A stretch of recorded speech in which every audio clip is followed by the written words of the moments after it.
بسم اللہ الرحمن الرحیم الحمد للہ وکفا وسلام علی عبادہ الذین اصطفیٰ اما بعد۔ محترم حضرات، توکل نام ہے اللہ تبارک و تعالیٰ پر بھروسہ کرنے کا۔ اسلام نے اس بات کی تعلیم دی کہ انسان دنیا میں رہتے ہوئے دنیا کے اسباب کو اختیار کرے اور یقین اور اعتماد مسبب الاسباب یعنی اللہ رب العزت بزرگ و برتر پر رکھے۔ یہی اسلام کی تعلیمات ہے، یہی نبی کریم صلی اللہ علیہ وآلہ وسلم کا طریقہ ہے۔ آپ نے بتایا کہ دنیا میں رہتے ہوئے اسباب کو اختیار کیا جائے اور رزلٹ اور نتیجہ اللہ تبارک و تعالیٰ پر چھوڑا جائے۔ آج کے زمانے میں لوگ اللہ تبارک و تعالیٰ پر اعتماد کر کے ایسے بیٹھ جاتے ہیں کہ اسباب ہی اختیار نہیں کرتے۔ بعض وہ ہیں جو صرف اسباب اختیار کرتے ہیں اور اسی پر اعتماد کرتے ہیں، اللہ تبارک و تعالیٰ پر توکل نہیں کرتے۔ یہ دونوں چیزیں غلط ہے۔ نبی کریم صلی اللہ علیہ وسلم نے اس بارے میں اپنی زندگی میں ہمارے لیے یہ نمونہ چھوڑا کہ آپ صلی اللہ علیہ وآلہ وسلم نے اسباب بھی اختیار فرمائے اور اس کے ساتھ اللہ تبارک و تعالیٰ پر توکل بھی کیا۔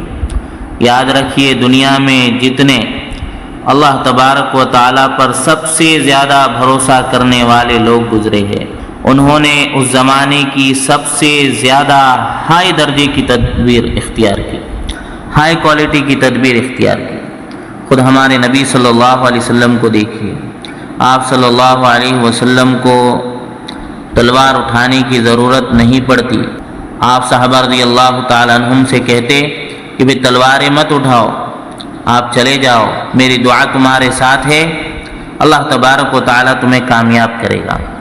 نبی کریم صلی اللہ علیہ وسلم کی دعائیں تو ساتھ تھی ہی تھی، لیکن آپ کی کوششیں، آپ کی تدبیریں بھی صحابہ اکرام کے ساتھ ہوا کرتی تھیں۔ آپ صلی اللہ علیہ وسلم سے زیادہ جنگی پلاننگ کرنے والا دنیا میں کوئی نہیں گزرا۔ آج کے بڑے بڑے پلانر آپ صلی اللہ علیہ وسلم کی پلاننگ کے سامنے فیل ہے۔ آپ صلی اللہ علیہ وسلم جانتے تھے کہ دشمن کو مرعوب کیسے کرنا ہے، دشمن پر نفسیاتی دباؤ کیسے ڈالنا ہے۔ صحابہ رضی اللہ تعالیٰ عنہم بھی سب سے زیادہ اللہ تبارک و تعالیٰ پر بھروسہ کرنے والے تھے، لیکن پھر بھی ان لوگوں نے ہائی لیول کی تدبیر استعمال کی۔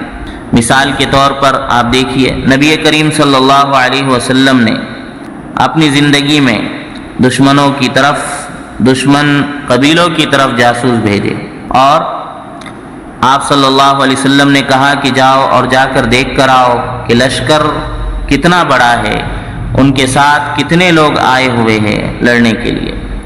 اور آپ صلی اللہ علیہ وسلم نے اپنے جاسوس کو بتایا کہ یہ پتہ کرنے کا طریقہ یہ ہے کہ روزانہ تم دیکھنا کہ ان کے لشکر میں، ان کی فوج میں کتنے اونٹ ذبح کیے جا رہے ہیں کھانے کے لیے۔ اگر 10 اونٹ ذبح کیے جا رہے ہیں تو مطلب 1000 لوگ ہیں، اگر 20 اونٹ ذبح کیے جا رہے ہیں تو مطلب 2000 لوگ ہیں۔ دیکھیے کس طریقے کی تدبیر اختیار کی جا رہی ہے۔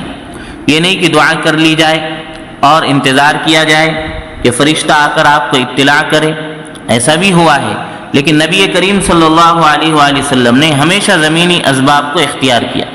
آپ صلی اللہ علیہ وسلم اپنی فوج کو، دشمن کو زیادہ دکھاتے تھے اور زیادہ دکھا کر نفسیاتی دباؤ اس کے اوپر ڈالتے تھے۔ یعنی یہ سبب اختیار کیا جاتا تھا کہ لوگوں کے اوپر، یعنی دشمن کے اوپر کس طریقے سے دباؤ ڈالا جائے، اسے کس طریقے سے ذہنی طور پر کمزور کیا جائے، نفسیاتی طور پر اسے کس طریقے سے کمزور کیا جائے۔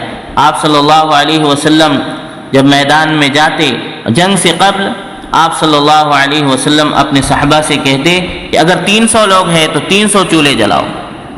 دیکھنے والے کو یوں معلوم ہوتا کہ 1000 بندوں میں ایک چولہا جل رہا ہے۔ 1000 بندوں میں عموماً ایسا ہوتا تھا کہ 1000 لوگوں میں ایک چولہا جلتا تھا۔ اب دیکھیے 300 اگر لوگ ہیں تو ایک ہی چولہا کافی تھا، لیکن آپ صلی اللہ علیہ وسلم کہتے کہ 300 چولہے جلاؤ، تاکہ ایسے لگے جیسے 3000 کا لشکر ہے یا اس سے بھی زیادہ کا لشکر ہے، اس سے بھی زیادہ فوج مسلمانوں کے پاس ہے۔ تو آپ صلی اللہ علیہ وآلہ وسلم اس طریقے سے تدبیر اختیار فرماتے تھے۔ تو ہمیں بھی دنیا میں رہتے ہوئے زمینی تدبیروں کو اختیار کرنا چاہیے، یہاں کے اسباب کو اختیار کرنا چاہیے، اور اللہ تبارک و تعالیٰ پر اعتماد اور بھروسہ کرنا چاہیے۔ تدبیر اختیار کرے اور پھر اللہ تعالیٰ سے دعا کرے کہ اللہ تعالیٰ میں نے تو تدبیر اختیار کر لی، اب آپ مجھے اس کے اندر کامیابی عطا فرمائیے۔ میں نے وہ کام کر لیا جو میرے بس کا تھا، میں نے وہ کام کر لیا جو میرے بس میں تھا، یعنی میں نے کوشش کر لی، تدبیر اختیار کر لی، اچھا راستہ چن لیا، اب اس راستے پر کامیابی دینا، اس مسئلے میں کامیابی دینا آپ کا کام ہے، اللہ تعالیٰ آپ مجھے کامیابی دیجیے۔ یہ ایک سچے اور پکے مسلمان کا کام ہے کہ تدبیر اختیار کرے اور اللہ تبارک و تعالیٰ پر اعتماد کرے، اس کے اوپر رزلٹ چھوڑ دے۔ تو اللہ تبارک و تعالیٰ ہمیں اس مسئلے کو سمجھنے کی توفیق عطا فرمائے۔ آمین۔ وآخر دعوانا ان الحمد للہ رب العالمین۔